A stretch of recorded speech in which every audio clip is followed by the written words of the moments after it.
மிருகண்ட முனிவர் உலகளந்த பெருமாளோட தரிசனத்தை, அதாவது வாமன மூர்த்தியோட தரிசனத்தை தான் பார்க்கணும்னு ஆசைப்படுறாரு. தன்னோட ஆசையை பிரம்மதேவன் கிட்ட சொல்றாரு. அப்போ கிருஷ்ணபத்ரா நதியில, அதாவது தென்பெண்ணை ஆற்றோட தென்கரையில இருக்கக்கூடிய கிருஷ்ணன் கோவில்ல தங்கி தவம் இருக்க சொல்றாரு பிரம்மதேவன். அதுக்கப்புறமா மிருகண்ட முனிவர் தன்னோட மனைவி மித்ராவதியோட சேர்ந்து இந்த பகுதிக்கு வந்து ஒரு ஆசிரமத்துல தங்கி தவம் இருக்காரு. அந்த ஆசிரமத்துக்கு வர எல்லாருக்கும் உணவு கொடுக்கறத வழக்கமாக வைக்கிறாங்க. அப்போது நம்முடைய பெருமாள் ஒரு வயதானவர் தோற்றத்தில் வந்து தானம் கேட்டு நிற்கிறாரு.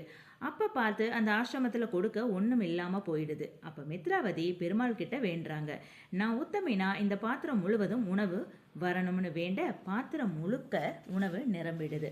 அந்த உணவை முதியவருக்கு இருவரும் படைக்க அப்போ பெருமாள் வாமன மூர்த்தியாக, அதாவது உலகளந்த பெருமாளாக காட்சி கொடுத்து அருளவும் செய்கிறாரு.